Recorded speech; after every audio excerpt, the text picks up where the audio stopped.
The phone kept ringing in Daniel's pocket, but the laughter of his friends was louder. Across the city, a hospital room filled with the slow, fragile sound of a man fighting for his last breath. Rain slammed against the windows as if trying to warn him to turn back. One choice stood before him, simple yet irreversible.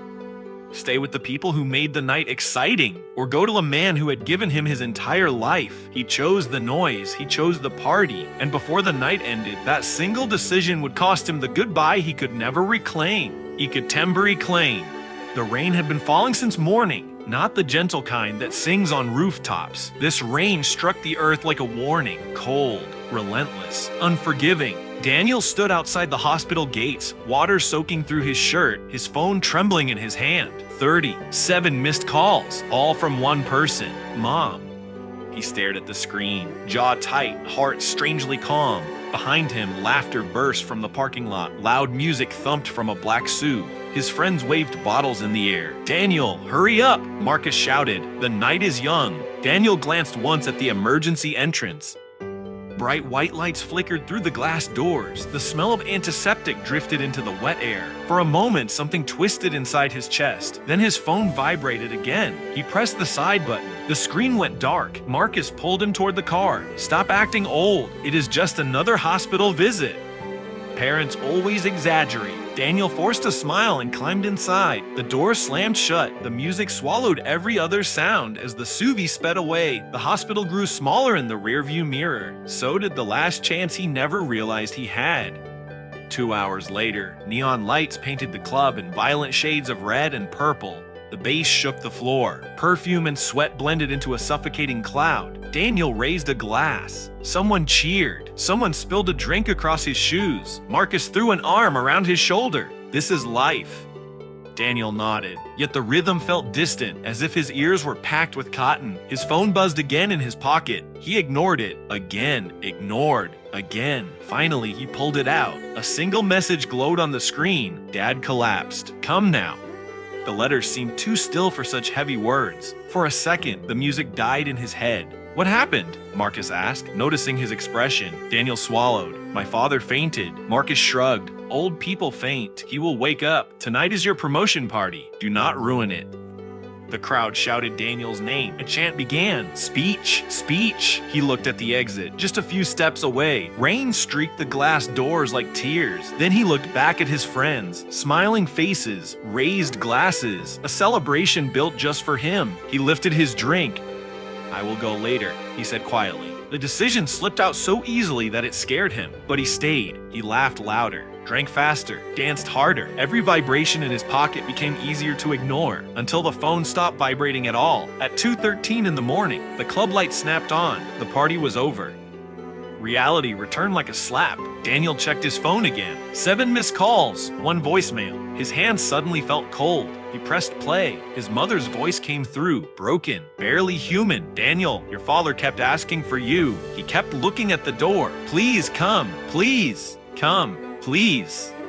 A long sound followed. Not quite a cry, not quite breathing, just pain. The message ended. No second voicemail arrived. No more calls. Marcus tossed him a jacket. "You look pale. Relax. We will grab food." Daniel shook his head. "I need to go to the hospital." Marcus rolled his eyes. At this hour, visiting time is finished. A strange fear began crawling up Daniel's spine. "I am going." He ordered a ride. The city outside felt abandoned. Streetlights flickered over wet asphalt. Each red signal seemed personal, as if the world itself was delaying him. The hospital appeared at last. Silent. Too silent. No rush, no chaos, just stillness. Inside, the air was sharp with disinfectant. A nurse looked up, her expression softening in a way he did not understand. "Family of Robert Hayes." Daniel nodded. Her pause lasted half a second too long. "I am sorry." The words entered his ears but refused to make sense. "Sorry for what?" She lowered her gaze. "He passed away at 11:42 tonight." The hallway tilted. Sound drained from the world. Daniel opened his mouth, but no voice came out, only a dry gasp. "He asked for you," she added gently. Each word struck harder than the last. "Asked for you." The nurse guided him toward a room at the end of the corridor. The door was slightly open. A thin line of yellow light spilled onto the floor. He pushed it wider. The smell hit him first. Sterile, cold, final. His father lay motionless beneath a white sheet. Machine stood silent. No rhythm, no beeping. Just absence. His mother sat beside the bed, her shoulders shaking without sound. When she looked up, her eyes were swollen beyond recognition. "You came," she whispered. Not accusing, not angry, just empty. Daniel stepped closer. His legs felt like someone else was moving them. His father's hand rested outside the sheet. Gray, still, he touched it. Ice. The shock shot through his chest. He waited, his mother said, for hours. Every time footsteps passed, he tried to lift his head. Her voice cracked. He said, "My son will come." The words shattered something deep inside Daniel. A memory surged forward. His father teaching him how to ride a bicycle, running beside him, breathless but smiling. "I am right here. Do not be afraid." Now Daniel had not been there. His knees buckled. A sound escaped him. Raw, animal. He pressed his forehead against the bed. "I was coming." But even to his own ears, it sounded like a lie. Morning crept in through pale windows. Relatives filled the house. Whispers floated everywhere. Some sympathetic, some sharp. Daniel caught fragments. He chose friends again, always out partying. Poor father. Each sentence carved deeper. Marcus sent a message. "Bro, do not disappear. We are planning a trip this weekend. You need distraction." Daniel stared at the text until the letters blurred. For the first time, Marcus sounded like a stranger. The funeral passed in a haze of black clothing and damp soil. When the coffin descended, a hollow thud echoed from the earth.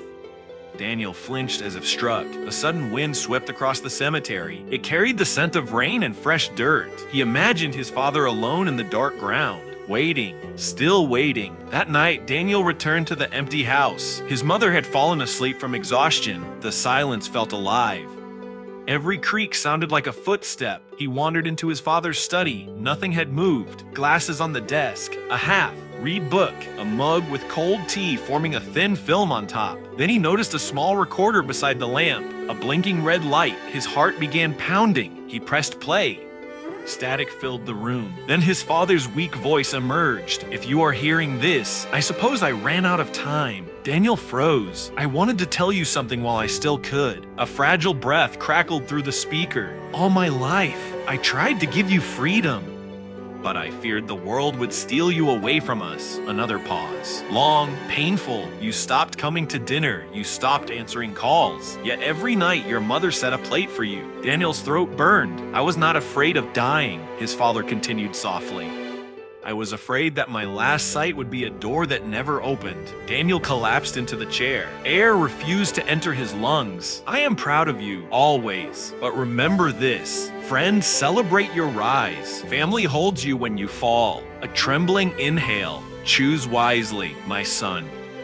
The recording ended with a faint click. The silence afterwards screamed louder than any sound. Daniel pressed the recorder to his chest as if it might still carry warmth. Something inside him shifted forever. Days passed, then weeks. Marcus kept calling. Daniel never answered. One evening, he finally met the group at a cafe.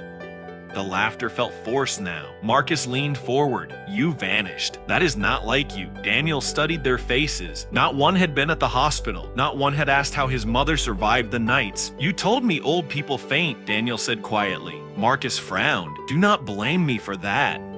A heavy calm settled over Daniel. "I am not blaming you. I am blaming myself for listening." He stood up. Chairs scraped as the others exchanged confused glances. "You were my escape," he continued. "But escape from what? From the people who loved me before I even knew your names." No one answered. Outside, the sky darkened again. Thunder rolled in the distance, so familiar that it made his chest tighten. Daniel walked home through the storm. Rain soaked him within seconds, yet he did not run. He welcomed the cold. It felt honest. When he opened the front door, he saw his mother struggling with a heavy box. He rushed forward. "Let me help." She looked surprised. A faint, fragile smile appeared. Together, they carried the box into the living room. Inside were his father's old belongings, photo albums, letters, a watch that had stopped ticking at exactly 11:42. Daniel stared at the frozen hands. Time had ended for his father in that precise moment, and for Daniel, something else had ended too. Carelessness, arrogance, the illusion that there would always be another chance. That night he cooked. dinner for the first time. The aroma filled the house, awkward but comforting. His mother watched quietly, eyes shining with something close to relief. As they ate, the emptiness remained, yet it no longer felt endless. Later, Daniel stepped onto the balcony. The rain had stopped. Clouds drifted apart, revealing a thin slice of moonlight. He whispered into the night, "I understand now." A cool breeze brushed his face. For a fleeting second, it felt like a hand resting on his shoulder. Not heavy, not sad, just present. And as Daniel stood there, listening to the softened world, a single realization settled deep within him. Some prices are not paid with money. They are paid with moments that never return, with doors that never open, with words that remain forever unspoken. From inside the house, his mother called his name gently. He turned immediately. "I am coming," he answered, and this time he truly was. The house no longer felt as empty as it once had, yet every corner still carried echoes of the man they had lost. Daniel understood that regret would always live quietly inside him, a reminder of the night he chose laughter over a final goodbye. He promised himself that no voice from his family would ever go unanswered again. From that day forward, he measured success not by celebrations with friends, but by the peace in his mother's eyes. The pain never fully disappeared, yet it shaped him into someone his father would have recognized with pride. Sometimes he still imagined the door opening and his father walking in, and the thought both hurt and healed him at once. He learned that time is fragile, and love must never be postponed for another day. Standing beneath the morning light, he whispered a quiet apology carried away by the wind. In that moment, Daniel realized that the true cost of his choice had not only been loss, but the lesson that family is the one bond life never replaces. And as he stepped back inside to be with the one still beside him, he finally chose what should have always come first.